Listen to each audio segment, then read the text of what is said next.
नमस्कार मित्रों, आप सभी का स्वागत है न्यू राइज क्लासेस पर। आज फिर हम आपके लिए लेके आए हैं कुछ इम्पोर्टेंट क्वेश्चंस जो आरआरबी में जो है पूछे गए हैं। तो आज उन क्वेश्चंस का जो है हम सॉल्व करेंगे। तो देखिए किस तरीके से जो उन क्वेश्चन को जो है हम हल करते हैं। तो पहला क्वेश्चन स्क्रीन पर दिखाई दे रहा है। एक समलंब चतुर्भुज की समांतर भुजाएं और उसकी ऊंचाई 4 के सार्वांतर के साथ समांतर श्रेणी में है। यदि ऊंचाई उस श्रेणी का सबसे बड़ा पद है और समलंब चतुर्भुज का क्षेत्रफल 160 वर्ग इकाई है, तो सबसे बड़ी समांतर भुजा की लंबाई और सबसे छोटी समांतर भुजा की लंबाई का अनुपात ज्ञात कीजिए। ठीक है, तो यहाँ पर समलंब चतुर्भुज की बात हो रही है। ठीक है, तो समलंब चतुर्भुज जानते हैं किस तरीके से बनाते हैं। ठीक है, तो ये हमारा क्या होगा, समलंब चतुर्भुज है। जैसे इसका नाम दे दिया हमने ए, ये पॉइंट बी सी डी। ठीक है, और यहाँ से इस तरीके से लंब डाल देते हैं। अब देखिए इसने कहा है समांतर भुजाएं और उसकी ऊंचाई 4 के समांतर में है। ठीक है, तो समांतर भुजाएं कौन कौन सी हैं, ए बी हो गई और सी डी हो गई है। ठीक है, तो समांतर भुजाएं मान लेते हैं ए बी एक्स है। ठीक है, और अंतर कितना दे रखा है, 4 का है, तो सी डी कितना होगा, एक्स प्लस 4 होगा। ठीक है, और उसने कहा है उस श्रेणी का सबसे बड़ा पद है। ठीक है, और समलंब चतुर्भुज का क्षेत्रफल भी दे रखा है। उसकी ऊंचाई 4 के सार्वांतर के साथ समांतर श्रेणी में है। यदि ऊंचाई उस श्रेणी का, ठीक है, ऊंचाई जो है उस श्रेणी का जो सबसे बड़ा पद है। तो यहाँ पर ऊंचाई, ठीक है, मान लेते हैं पॉइंट हमने क्या ले लिया है, एम ले लिया है। जो एम डी है वो कितना होगा, एक्स प्लस 8 लेंगे। ठीक है, क्यों ऐसा लिया गया है, क्योंकि हमें जो इस तरीके से साइड को मानना है कि वो सार्वांतर श्रेणी में आ जाए। और यहाँ पर सार्वांतर कितना दे रखा है, 4 दे रखा है। अगर समलंब चतुर्भुज की पहली भुजा हमने एक्स मानी है, ठीक है, तो दूसरी भुजा कितनी होगी, x प्लस 4 होगी। ठीक है, तो यहाँ पर देखिए इस तरीके से x किसको मानेंगे, हम छोटी भुजा को मानेंगे। ठीक है,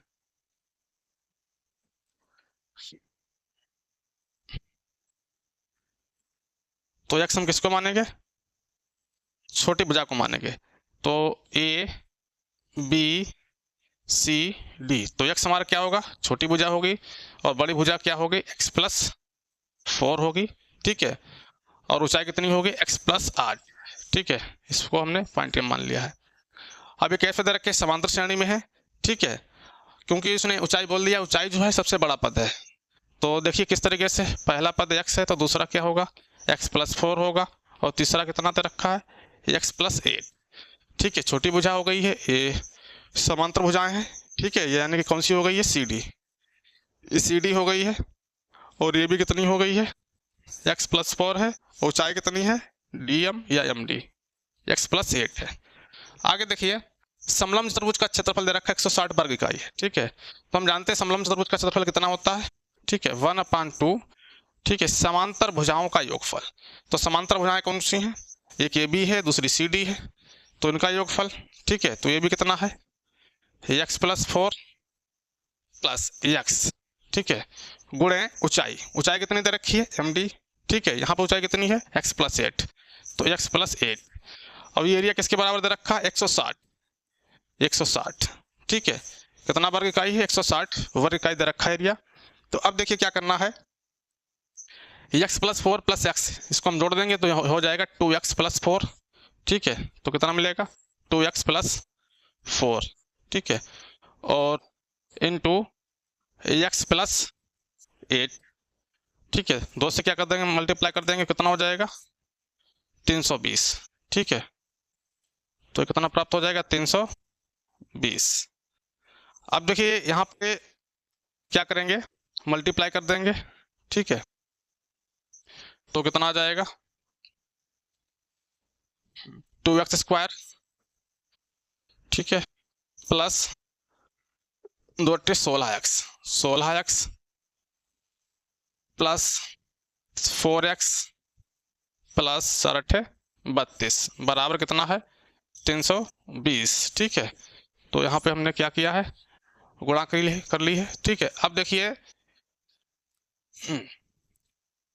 16x प्लस 4x कितना हो जाएगा, 20x, तो 2x square plus 16x plus 4x कितना हो गया, 20x, और 32। ठीक है, 32 घटा देंगे तो कितना हो जाएगा, 320 माइनस 32, तो मिल जाएगा 2x स्क्वायर प्लस 20x।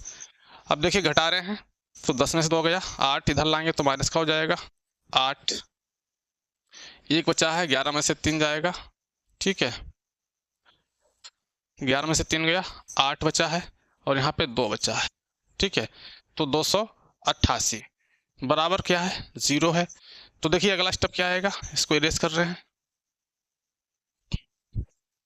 2 से भाग कर रहे हैं तो कितना हो जाएगा x square plus 10x minus, ठीक है 2 चौक 8 2 चौक 8 बराबर 0, 144, ठीक है। अब देखिए क्या करना है, 144 के हमें ऐसे गुणनखंड करने हैं जिनका अंतर कितना आ जाए 10 आ जाए। तो 18 8 कितना होता है 144 होता है। तो x स्क्वायर प्लस 18x, ठीक है माइनस 8x माइनस 144 बराबर 0। यहाँ पे देखिए कॉमन ले लेंगे, क्या कॉमन लेंगे, x कॉमन मिल रहा है तो x इंटू एक्स प्लस 18, ठीक है। और यहाँ पर माइनस का 8 कॉमन ले लेंगे तो x प्लस 18, ठीक है बराबर 0। तो x प्लस 18 फिर कॉमन मिल रहा है तो x प्लस 18 क्या बचेगा x माइनस 8 बराबर 0। तो x बराबर कितना हो जाएगा 8 आएगा, ये कितना आएगा माइनस का 18 आएगा। तो 18 को क्या कर देंगे नेगलेक्ट कर देंगे निगेटिव साइन से। अब यहाँ पे x बराबर 8 है तो उसने पूछा क्या है समांतर भुजा की लंबाई का अनुपात, यानी कि सबसे छोटी भुजा x और बड़ी भुजा यानी कि कौन सी है x प्लस 4। तो x का मान यहाँ पे डालेंगे 8 हो जाएगा, कितना हो जाएगा 12 हो जाएगा, ये कितना हो जाएगा 8 और x प्लस 4 8 प्लस 4 कितना हो गया 12। तो समांतर भुजा की लंबाई, ठीक है सबसे बड़ी समांतर भुजा की लंबाई और सबसे छोटी समांतर भुजा की लंबाई का अनुपात, सबसे बड़ी कौन सी है 12 और सबसे छोटी कौन सी 8, तो 12 अनुपात 8, ठीक है 4 से भाग कर देंगे, 4 तियां 12 4 दूनी 8, तो 3 अनुपात 2। तुम्हारा कौन सा ऑप्शन जो है यहाँ पर करेक्ट होगा, ऑप्शन नंबर जो है सी हमारा करेक्ट आंसर होगा, ठीक है। अगला क्वेश्चन देखते हैं, कह रहा है 10 सेंटीमीटर और 6 सेंटीमीटर विमा वाले एक आयत से समान परिमाप वाला एक समचतुर्भुज बनाया गया है, ठीक है जिसका एक कोण 60 डिग्री है। समचतुर्भुज बनाया जा रहा है किससे, आयत से बनाया जा रहा है। तो आयत का यहाँ पे भुजाएं दे रखी हैं, ठीक है लंबाई कितनी है, बड़ी भुजा हमेशा लंबाई होती है, छोटी भुजा क्या होती है चौड़ाई होती है। तो आयत की समक भुजाएं क्या होती हैं बराबर होती हैं। चारों भुजाओं को हम क्या करते हैं जोड़ देते हैं इस तरीके से, देखो ये आयत है, ठीक है ABCD, तो बड़ी भुजा 10 सेंटीमीटर है और आयत की समक भुजाएं क्या होती हैं आपस में बराबर होती हैं। तो अगर ये 10 सेंटीमीटर तो ये भी 10 सेंटीमीटर होगी, चौड़ाई कितनी है 6 सेंटीमीटर, अगर AD 6 है तो ये भी 6 सेंटीमीटर होगी।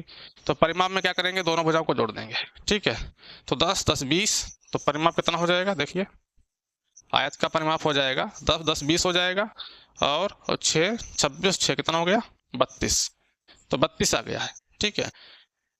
आयत से समान परिमाप वाला एक समांतर चतुर्भुज बनाया जाता है, ठीक है। अब देखिए जो आयत का परिमाप होगा इसी से जो है एक समांतर चतुर्भुज बनाया जा रहा है, तो वही परिमाप क्या होगा समचतुर्भुज का होगा, क्योंकि समचतुर्भुज जो है इसी आयत का प्रयोग करके या इसी आयत के परिमाप का प्रयोग करके बनाया जाता है। तो हम लिखेंगे आयत का परिमाप बराबर, आयत का परिमाप बराबर क्या हो जाएगा समचतुर्भुज का परिमाप, सम चतुर्भुज का परिमाप का परिमाप। अब समचतुर्भुज का परिमाप कितना होता है 4a होता है, क्योंकि समचतुर्भुज की जो है चारों भुजाएं क्या होती हैं समान होती हैं। तो आयत का परिमाप कितना है 32 है, तो यानी कि 4a बराबर कितना हो जाएगा 32, a का मान कितना आ जाएगा 8 आ जाएगा, a का मान 8 आ गया। तो समचतुर्भुज का क्षेत्रफल वर्ग सेंटीमीटर में ज्ञात कीजिए, ठीक है। अब देखिए यहाँ पे क्या करेंगे BD को अगर हम मिला देंगे इस तरीके से ये, ठीक है उसने कहा एक कोण कितना है 60 डिग्री है, अगर ये हमारा कोण कितना हो जाए एक कोण 60 डिग्री है, ठीक है। देखिए समचतुर्भुज बना रहे हैं, इसको इरेज कर रहे हैं पुनः, ये हमारा कितना आ गया 8 आ गया है, ठीक है। तो इस विकर्ण को हमने इस तरीके से मिलाया है, ये हमारा कोण दे रखा है 60 डिग्री है, ठीक है। जैसे ABCD समचतुर्भुज बनाया था आयत का प्रयोग करके, यानी कि आयत के परिमाप का प्रयोग करते हुए हमने क्या बनाया था समचतुर्भुज, तो इसका एक कोण कितना है 60 डिग्री है। तो हमारा देखिए समबाहु त्रिभुज क्या बन जाएगा ABD बन जाएगा, और समबाहु त्रिभुज ABD का क्षेत्रफल कितना होता है √3/2 ए स्क्वायर, सॉरी √3.4 a², ठीक है। तो यहाँ पर देखिए कितना हो जाएगा, ये का मान कितना है 8 है, तो √3/4, ए का मान कितना 8, तो 8 का स्क्वायर कितना हो जाएगा 64 हो जाएगा, ठीक है। 16 चौको 64, तो कितना आ जाएगा 16√3 आएगा। तो जितना एरिया त्रिभुज ए बी डी का आया है उतना एरिया किसका आएगा, त्रिभुज बी डी सी का आएगा। तो हम लिखेंगे समचतुर्भुज ए बी सी डी का एरिया कितना हो जाएगा 2 टाइम्स हो जाएगा 16√3, तो 16 दूनी 32√3, ठीक है। और यहाँ पर देखिए कितना होता है समबाहु त्रिभुज का एरिया कितना होता है √3.4 a² होता है, ठीक है। तो यहाँ पर जो है दो समबाहु त्रिभुज बन रहे हैं समचतुर्भुज में। पहला समबाहु त्रिभुज कौन सा है, ए बी डी है। इसका हमने एरिया जो है फार्मूले का प्रयोग करके जो है एरिया इसका निकाल लिया है, क्योंकि साइड दे रखी थी, ठीक है। ये भुजा कितनी दे रखी थी भाई, समचतुर्भुज की भुजा कितनी है, समान होती हैं। ये 8 है तो ये भी 8 होगी, ये भी 8 है और ये भी 8 है, ठीक है। इसी तरीके से दूसरा त्रिभुज जितना एरिया जो है त्रिभुज ए डी बी का होगा उतना एरिया किसका होगा, त्रिभुज बी डी सी का होगा, ठीक है। तो इस त्रिभुज का एरिया निकाल लेते हैं, इसका हम 2 टाइम्स कर देते हैं और हमारा किसका एरिया जाता है, समचतुर्भुज ए बी सी डी का एरिया हम ज्ञात कर लेते हैं, ठीक है। चलिए अगले क्वेश्चन की ओर चलते हैं। अगला क्वेश्चन जो है कह रहा है एक ठोस बेलनाकार धातु जिसका व्यास 14 सेंटीमीटर है, ठीक है। तो बेलनाकार धातु है जिसका व्यास कितना 14 सेंटीमीटर है और ऊंचाई 15 सेंटीमीटर है, पिघलाकर इससे एक ठोस बनाया जाता है जिसकी लंबाई 60 मीटर है। तार का व्यास ज्ञात कीजिए, ठीक है। तो बेलनाकार धातु है, ठीक है। तो यानी कि पहले किसकी बात हो रही है, बेलन की बात हो रही है, बेलन जिसका व्यास कितना है 14 है, तो हम R1 कह सकते हैं, ठीक है। क्योंकि त्रिज्या जो है व्यास की आधी होती है, व्यास 14 दे रखा है तो त्रिज्या कितनी होगी 7 सेंटीमीटर। 7 सेंटीमीटर क्या हो जाएगी, त्रिज्या हो जाएगी। ऊंचाई कितनी है, तो S1 की बात करते हैं 15 सेंटीमीटर है, ठीक है। हम इसका क्या निकाल सकते हैं, आयतन निकाल सकते हैं, ठीक है। पिघलाकर से एक ठोस बनाया जाता है, ठीक है। तो इसका हम आयतन निकालेंगे तो आयतन कितना हो जाएगा, आयतन, ठीक है, कितना होता है πr², πr1² EH1, ठीक है। अब इसको जो बेलन को पिघलाकर क्या बनाया जाता है, एक ठोस बनाया जाता है जिसकी लंबाई कितनी है, यानी कि इसको पिघलाया गया है तो एक ठोस बनाया गया है, ठोस, ठीक है। और ठोस कैसा है, तार है, और तार भी कैसा होता है, बेलन की तरह होता है, बेलन के समान होता है, ठीक है। तो यहाँ पर देखिए ठोस तार के लिए या बेलन के लिए, तो एक ठोस बनाया जाए जिसकी लंबाई कितनी है 7 सेंटीमीटर है, ठीक है। तो लंबाई दे रखी है, लंबाई कितनी होगी 60 मीटर है यहाँ पर, सॉरी, और 60 मीटर लंबाई दे रखी है। यही जो है लंबाई, क्योंकि तार होता है बेलनाकार होता है, अगर तार इस रूम में है तो लंबाई होगी, अगर तार को इस रूम में अगर हम कर दें तो क्या बन जाएगी, ऊंचाई बन जाएगी, ठीक है। तो H2 दे रखा है, कितना है 60 मीटर है। चूंकि सारी यहाँ भुजाएं सेंटीमीटर में है तो ये भी सेंटीमीटर में होना चाहिए। 60 × 100 कितना हो जाएगा 6000 सेंटीमीटर। अब यहाँ पे उसने क्या पूछा, व्यास पूछा है, तो उसका व्यास निकालना है, यानी कि हमें R2 पहले ज्ञात कर लेंगे। जब त्रिज्या ज्ञात कर लेंगे हम तार के तो उसका 2 गुना कर देंगे तो क्या मिल जाएगा, व्यास मिल जाएगा। तो हमें R2 निकालना है और दोनों के आयतन कैसे होंगे, समान होंगे, क्योंकि इसी से जो इस चीज़ को बनाया जा रहा है, बेलन से जो है ठोस तार को यहाँ पर बनाया जा रहा है। तो दोनों के आयतन देखिए हम क्या कर देंगे, बराबर कर देंगे, ठीक है। यानी कि बेलन का आयतन लिखेंगे बराबर ठोस तार बेलन का आयतन, ठीक है। तार का आयतन देखिए किस तरीके से,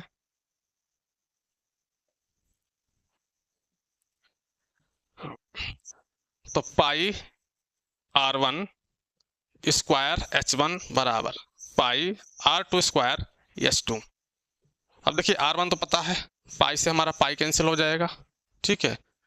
R1 कितना दे रखा है 7 है, तो 7 का स्क्वायर, H1 कितना है 15 है, गुणे 15 बराबर R2 हमें निकालना है, R2 का स्क्वायर इंटू H2 कितना है 6000, और 7 का स्क्वायर कितना होता है 49 गुणे 15 बटे में कितना आ जाएगा 6000, 15 चौका 60, ठीक है। 15 चौका 60 कितना आ जाएगा 400 आ जाएगा, तो हम बराबर R2², ठीक है। इसको जो और हल करेंगे इधर तो कितना मिल जाएगा, ठीक है। 49/400 आया, यानी कि आया 49/400, 49/400 बराबर R2 स्क्वायर दे रखा है। अब देखिए यहाँ पे क्या करेंगे, इसका अंडर रूट निकाल लेंगे, ठीक है, क्योंकि स्क्वायर से जो क्या हो जाएगा अंडर रूट निकालेंगे तो R2 में कितना प्राप्त हो जाएगा, 49 का अंडर रूट कितना होगा 7 और 400 का, ठीक है, कितना हो जाएगा 200, सॉरी 20। तो अब देखिए 7/20 आया है, तो यहाँ पे त्रिज्या कितनी आई है 7/20 आई है, तो व्यास पूछ रहा है, तो व्यास कैसे लिखते हैं, त्रिज्या का 2 गुना होता है 2R2, तो 2 गुणे 7/20 और 2 से भाग कर देंगे 10 आ जाएगा, ठीक है, तो 7/10 आया है, कितना आया 7/10, ठीक है, तो 7/10 सेंटीमीटर में आया है, तो इसीलिए 7/10 mm कितना हो जाएगा 7 mm आ जाएगा, 7 mm। तो हमारा राइट ऑप्शन कौन सा होगा, ऑप्शन नंबर ए जो होगा वो हमारा राइट आंसर होगा, ठीक है। तो इस तरीके से जो है इस क्वेश्चन को जो है हमने सॉल्व किया है। अब चलते हैं नेक्स्ट क्वेश्चन की ओर। तो नेक्स्ट क्वेश्चन देखिए, हाँ नेक्स्ट क्वेश्चन जो है क्या कह रहा है, निम्नलिखित प्रेक्षण को आरोही क्रम में व्यवस्थित किया गया है, ठीक है, स्टैटिक्स से सवाल पूछा गया है। हाँ कह रहा है 29, 32, 48, 50 x + 2, उसने पहले कह दिया गया है आरोही क्रम में।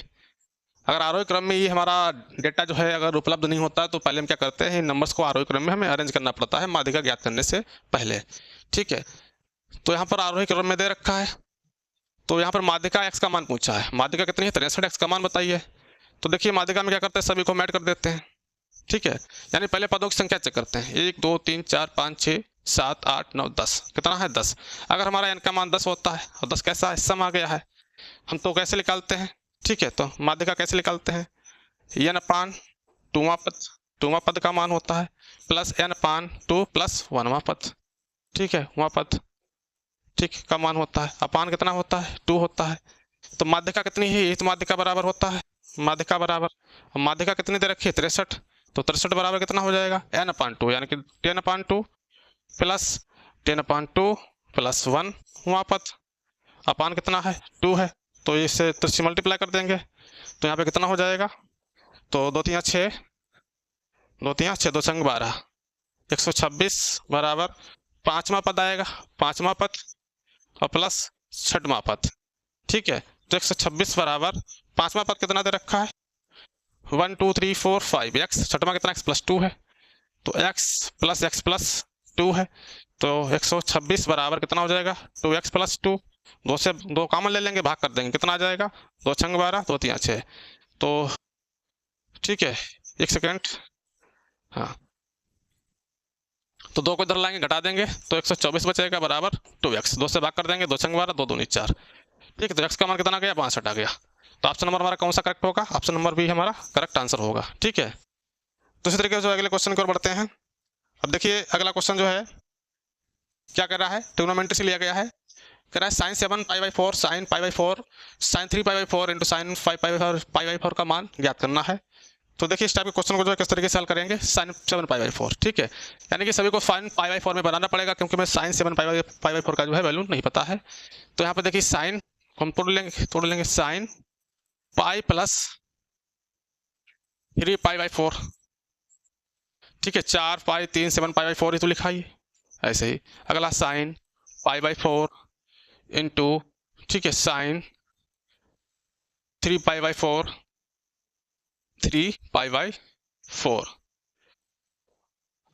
sin 7 π/4 को अब यहाँ पे लिखेंगे, इसको देखिए किस तरीके से लिखेंगे, पाई प्लस π/4, तो 4 पाई प्लस पाई कितना हो जाएगा 5 π/4, ठीक है। तो उस तरीके से जो है इस क्रम में जो हमने इसको जो है लिखा है, ठीक है, एंगल को जो है किस फॉर्म में लिख दिया, इस फॉर्म में लिख दिया है। अब देखिए sin i प्लस थीटा कितना होता है, sin थीटा होता है, ठीक है, तो यहाँ पे कितना आ जाएगा, तो हो जाएगा sin 3 π/4, क्योंकि अगर हमारा पाई है समकोणों की संख्या, यदि हमारी सम है पाई है 2 पाई है, ठीक है, तो वहाँ पर जो है जो ट्रिग्नोमेट्रिक रेशियो होता है उनका जो है अनुपात चेंज नहीं होता है, या ट्रिग्नोमेट्रिक रेशियो चेंज नहीं होता है। साइन है तो साइन रहेगा, कॉस है तो कॉस रहेगा, टेन है तो टेन रहेगा, कॉट होगा तो कॉट रहेगा, ठीक है।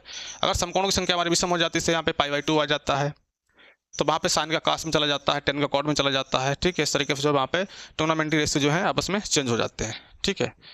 तो यहाँ पे जो हम क्वेश्चन को केवल देख रहे हैं, तो क्वेश्चन को ही हम सॉल्व कर रहे हैं। तो देखिए किस तरीके से sin 3/4 हो गया, ये क्या हो जाएगा साइन पाई बाई 4, और यहाँ पर फिर से साइन 3 पाई बाई 4 और साइन पाई बाई 4 क्योंकि साइन पाई बाई 4 का वैल्यू है पता है, ठीक है 45 होता है, सॉरी 1/√2 होता है। तो साइन 3 पाई बाई 4 को फिर से हम ब्रेक कर देंगे, तो sine of pi minus pi by 4, देखिए 4 pi minus pi 3 pi by 4, sine pi by 4, फिर साइन 3 पाई बाई 4 को फिर से पाई माइनस पाई बाई 4, ठीक है, और साइन पाई बाई 4। अब देखिए साइन पाई माइनस तो फिर भी कितना आ जाएगा, साइन थीटा ही आता है, तो यानी कि क्या आ जाएगा साइन पाई बाई 4, ठीक है, और इधर भी कितना आएगा साइन पाई बाई 4, फिर साइन पाई माइनस थीटा क्या आएगा साइन पाई बाई 4, क्योंकि साइन पाई माइनस थीटा क्या होता है साइन थीटा होता है, समकोणिक संख्या पर कैसी है सम है, ठीक है, साइन पाई बाई 4। अब देखिए साइन पाई बाई 4 कितना होता है 45 डिग्री होता है, और साइन 45 डिग्री की वैल्यू कितनी होती है 1/√2, ठीक है, तो यहाँ पे हम 1/√2 इंटू 1/√2 इंटू 1/√2 इंटू 1/√2, देखिए 1/√2 कितना हो जाएगा 1/2 आएगा, 1/2 इंटू फिर 1/√2 कितना 1/2 कितना हो जाएगा 1/4। तो यहाँ पे देखिए 1/4 ऑप्शन नंबर ए जो है वो हमारा करेक्ट आंसर होगा, ठीक है। इसी तरीके से जो है अगले क्वेश्चन की ओर बढ़ते हैं। देखिए अगला क्वेश्चन क्या कह रहा है, त्रिभुज एबीसी में कोण ए अनुपात कोण बी अनुपात कोण सी अनुपात बराबर दे रखा 2:3:5 है, तो कोण ए के संपूरक कोण का माप ज्ञात कीजिए, ठीक है। तो देखिए त्रिभुज एबीसी बनाना है, तो यहाँ पर इस तरीके से, तो त्रिभुज ए बी सी, तो कोण ए अनुपात कोण बी, तो हम कोण ए कितना मानते हैं, ये हमारा 2x हो जाएगा, अनुपात का साइन हटाते हैं तो एक कांस्टेंट आता है, तो कितना हो जाएगा 2x, कोण ए बराबर 2x, कोण बी बराबर कितना है 3x, और कोण सी बराबर कितना है 5x, ठीक है। ये कितना दे रखा है 2x, और बी कितना है 3x, और ये कितना है 5x, ठीक है, सी कितना 5x। त्रिभुज के तीनों कोणों का योगफल कितना होता है 180 होता है, तो कोण ए प्लस कोण बी प्लस कोण सी बराबर कितना 180 डिग्री, और एक का मान कितना है 2x प्लस 3x प्लस कोण सी कितना है 5x बराबर 180 डिग्री। तो 2 3 5 5 10x बराबर 180, 0 से 0 कैंसिल, x बराबर 18 डिग्री, तो x का मान कितना आ गया 18, तो कोण ए कितना हो जाएगा, ठीक है, कोण ए हो जाएगा 18 दूनी 36 डिग्री, और कोण बी कितना हो जाएगा 18 या 54 डिग्री, और कोण सी कितना हो जाएगा 18 पंजे 90 डिग्री, ठीक है। अब देखिए कोण ए, ये कोण ए है, और कौन सा है कोण बी है, और ये कोण सी। तो यहाँ पे उसने पूछा क्या है कोण ए का संपूरक कोण, कोण ए कितना आया है 36 डिग्री आया है, ठीक है। तो कोण ए 36 डिग्री, तो 180 माइनस 36 संपूरक क्या होता है 180 प्लस ए, इनका फल कितना होता है, देखिए कोण ए का संपूरक निकालना है, तो इसको कोण ए को हम क्या कर देंगे 180 में से माइनस कर देंगे, 180 माइनस कोण ए, तो संपूरक कोण कितना हो जाएगा 180 माइनस 36 डिग्री, तो 10 में 6 गया 4, और यहाँ पे 7 में से 3 गया 4, 144 डिग्री। तो 144 डिग्री हमारा राइट ऑप्शन कौन सा है, ऑप्शन नंबर सी का करेक्ट आंसर होगा, ठीक है। इसी प्रकार जो है अब हम नेक्स्ट क्वेश्चन की ओर चलते हैं। अगला क्वेश्चन जो है ट्रिग्नोमेट्री से लिया गया है, कह रहा है कि इमारत के शीर्ष से देखे जाने पर पूर्व की ओर, ठीक है, तो देखिए पूर्व ये हमारा क्या हो जाएगा इस तरीके से, ठीक है, तो ईस्ट होता है, ये हमारा क्या हो जाएगा नॉर्थ होता है, ये वेस्ट हो जाएगा, और ये सॉरी ये साउथ होगा, ये वेस्ट होगा। तो उसने कहा है कि इमारत के शीर्ष से देखे जाने पर पूर्व की ओर जो है स्थित समान ऊंचाई वाले 2 घरों के अवमन कोण, ठीक है, तो इस तरीके से देखिए, तो पहला ये है, तो अवमन कोण क्रमशः 45 डिग्री है, ठीक है। तो पहला घर मान लेते हैं यहाँ पे होगा ए बी, ये इमारत है, ए बी इमारत है, ठीक है, इमारत के शीर्ष बी से देखा जा रहा है, ये पॉइंट सी ले लिया है, तो सी पर एक घर स्थित है, ठीक, इसका अवमन कोण कितना दे रखा है 45 डिग्री है, ठीक है। तो इस तरीके से देखिए, तो इस पॉइंट पे देख रहे हैं, तो ये कोण जो है कितना बन रहा है इस तरीके से 45 डिग्री, ये 45 बन रहा है 45 डिग्री, तो ये 45 होगा, तो ये भी कितना होगा 45 डिग्री होगा। फिर उसने कहा है 2 घर हैं, तो दूसरा घर हमारा डी पॉइंट पर है, तो इसको जब देखा जा रहा है इसी पॉइंट से, तो कितना एंगल बन रहा है 30 डिग्री बन रहा है, तो एंगल कितना होगा 30 डिग्री, ठीक है, इस तरीके से। अब देखिए कह रहा है यदि दोनों घरों के बीच की दूरी कितनी है, 50 मीटर है, तो सी डी कितना है, 50 मीटर दे रखा है, तो इमारत की ऊंचाई ज्ञात कीजिए, तो हमें ए बी निकालना है। तो दो समकोण त्रिभुज बन रहे हैं, तो पहला समकोण त्रिभुज कौन सा ले लेंगे, पहला ले लेंगे ए समकोण त्रिभुज बी ए डी, ठीक है, या हम क्या करें बी ए सी ले लेते हैं। तो पहला समकोण त्रिभुज बी ए सी लेंगे, तो समकोण त्रिभुज बी ए सी में तो देखिए tan लगा देंगे, tan 45 बराबर क्या हो जाता है, लंब बटे आधार, यानी कि ए बी में निकालना है, आधार कितना है ए सी, ठीक है। तो tan 45 बन होता है, तो ए सी बराबर क्या हो जाएगा, ए बी हो जाएगा। एक रिलेशन हमारे पास आ गया है। दूसरा समकोण त्रिभुज कौन सा ले लेंगे, ए सी बी, ठीक है। तो त्रिभुज कौन सा लेंगे, समकोण त्रिभुज बी ए डी ले लेंगे। अब बी ए डी में देखिए क्या करेंगे फिर tan का उपयोग करेंगे, tan 30, तो tan 30 डिग्री क्या होता है, लंब बटे आधार, लंब कितना है बी ए या ए बी, आधार कितना हो जाएगा, आधार होगा ए डी को हम किस तरीके से ब्रेक करेंगे, ए सी प्लस सी डी, तो ए सी प्लस सी डी। तो यहाँ पे सी डी दे रखा है, tan 30 कितना होता है 1/√3 बराबर ए बी अपान ए सी, ठीक है, प्लस सी डी का मान कितना है 50, ए सी का मान कितना ए बी के बराबर है, तो 1/√3 बराबर हो जाएगा ए बी अपान, ठीक है, ए सी बराबर ए बी है, तो ए बी प्लस 50, तो यहाँ पर क्रॉस मल्टीप्लाई कर देंगे, तो ए बी तो कितना आ जाएगा, ए बी प्लस 50 बराबर हो जाएगा ए बी √3, तो इधर ले आएंगे इसको, तो ए बी, ठीक है, माइनस का आ जाएगा ए बी √3, ठीक है, ए बी को उधर ले जाएंगे, देखिए किस तरीके से, तो ये हमारे पास आया ए बी प्लस 50 बराबर ए बी √3, ठीक है। ए बी को उधर ले जाएंगे तो 50 बराबर आ जाएगा, ए बी कॉमन ले लेंगे, इस तरीके से देखिए ए बी √3 माइनस का ए बी हो जाएगा, ए बी कॉमन ले लेंगे तो 50 बराबर कितना आ जाएगा, ए बी को हमने कॉमन लिया है क्योंकि ए बी निकालना है, तो √3 माइनस 1, ठीक है। तो ए बी का मान निकालेंगे तो कितना आ जाएगा, ए बी बराबर आ जाएगा 50/√3 माइनस 1, ठीक है। अब क्या करेंगे, ऑप्शन नहीं मैच हो रहा है तो परिमेयकरण कर देंगे, ठीक है। तो देखिए परिमेयकरण किस तरीके से करेंगे,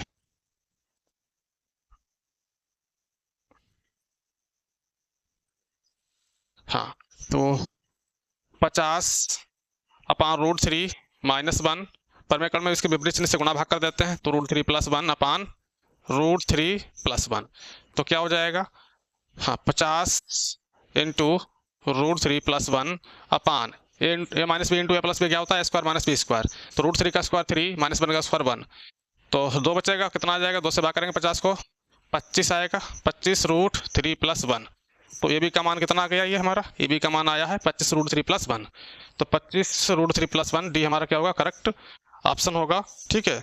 इसी तरीके से अगले क्वेश्चन की ओर चलते हैं। अगला क्वेश्चन है -2, 5 और 1, 3 से होकर गुजरने वाली रेखा सरल रेखा का समीकरण ज्ञात कीजिए। तो बिंदु दे रखे हैं, तो इन बिंदुओं को जो है किस तरीके से हम पॉइंट करेंगे, ठीक है। तो इसको x1 ये y1 हमारा, x2 y2, ठीक है। स्ट्रेट लाइन से ये क्वेश्चन लिया गया है 11th क्लास से। तो देखिए तो हमारा क्या होता है, समीकरण क्या होता है, दो बिंदु से होकर गुजरने वाली रेखा का समीकरण होता है y - y1 बराबर y2 - y1 अपान x2 - x1, ठीक है, x - x1, ठीक है। तो इस फार्मूले में केवल वैल्यू को यहाँ पे जो है जो कोऑर्डिनेट दे रखे हैं उसको यहाँ पे क्या करना है, पुट करना है, तो y - y1 कितना है 5, ठीक है। तो y - 5 बराबर y2 कितना है 3 माइनस, ठीक है, y2 - y1, ये हमारा y1 दे रखा है, तो y2 3 है, y1 कितना है 5 अपान x2 - x1, x2 कितना है 1 है, माइनस x1 कितना है, ठीक है, -x1 -2 है तो प्लस का 2 हो जाएगा, ठीक है। x - x1 कितना है, फिर x + 2 हो जाएगा, तो y - 5 बराबर कितना आ जाएगा 3 - 5 तो -2 और 3x + 2, ठीक है।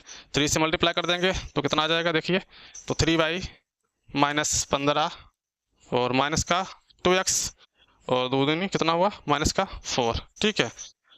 तो यहाँ पे देखिए 2x को उधर ले आएंगे तो 2x + 3y, 15 को उधर ले जाएंगे तो प्लस का 15 में फिर 4 जाएगा, कितना बचेगा 11 बचेगा, तो इस तरीके से 2x + 3y, ठीक है, और -11 बराबर 0, तो हमारा फल रेखा कौन सी आ रही है 2x + 3y, ठीक है, -11 बराबर 0, ठीक है। ऑप्शन नंबर डी जो है हमारा करेक्ट आंसर होगा, ठीक है। इसी तरीके से जो है अगले क्वेश्चन की ओर चलते हैं।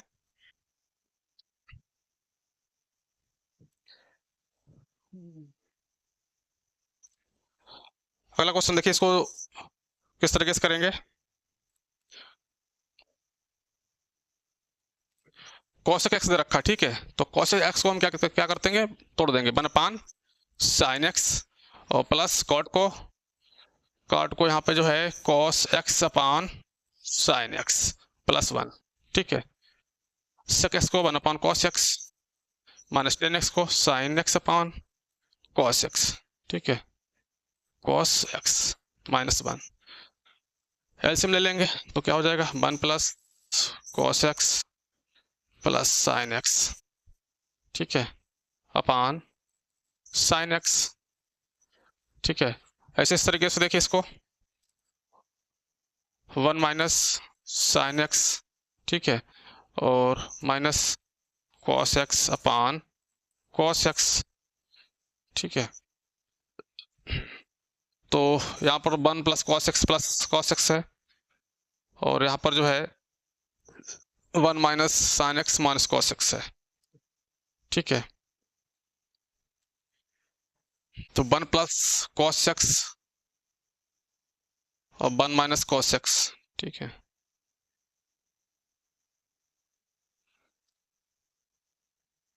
जिसकी देखिए यहाँ पे जो है इसको ए पूरा टर्म मानेंगे 1 या तो ऐसा करिए,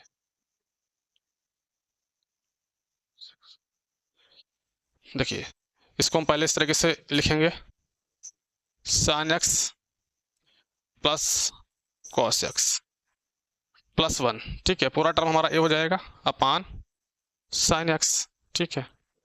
और इसको माइनस चिन्ह कॉमन ले लेंगे, तो माइनस चिन्ह कॉमन ले लेंगे, कितना आ जाएगा, ये प्लस का हो जाएगा, तो sin x plus cos x और ये प्लस का माइनस का 1 हो जाएगा, ठीक है, अपान cos x, माइनस चिन्ह हमने कॉमन ले लिया है, ठीक है।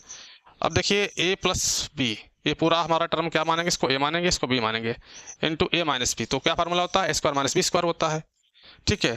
तो a² यानी क्या बन जाएगा, sin x plus cos x का होल स्क्वायर, ठीक है, माइनस b², b कितना है, ठीक है, b दे रखा है 1 -1 का स्क्वायर, ठीक है, अपान कितना है sin x into cos x, ठीक है, माइनस चल रहा है, माइनस को बाहर ले लेंगे, ठीक है। अब देखिए यहाँ पे sin x plus cos x का होल स्क्वायर ओपन कर देंगे, तो sin² x plus cos² x और +2 sin x into cos x, ठीक है, -1 का स्क्वायर बनी रहेगा अपान sin x cos x, ठीक है, अपान कितना है sin x cos x, ठीक है।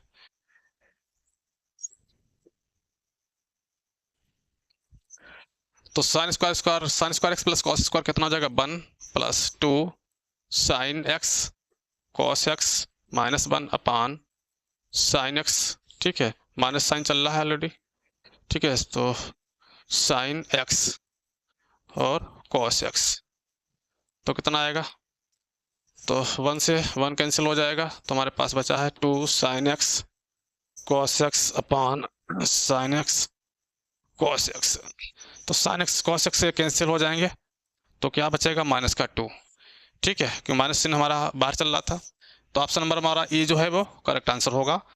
तो आज के जो है इस वीडियो में जो है हमने कुछ आरआरबी के जो है मोस्ट इंपॉर्टेंट क्वेश्चन थे वो हमने सॉल्व किए हैं। अब मिलते हैं अगले वीडियो में, धन्यवाद।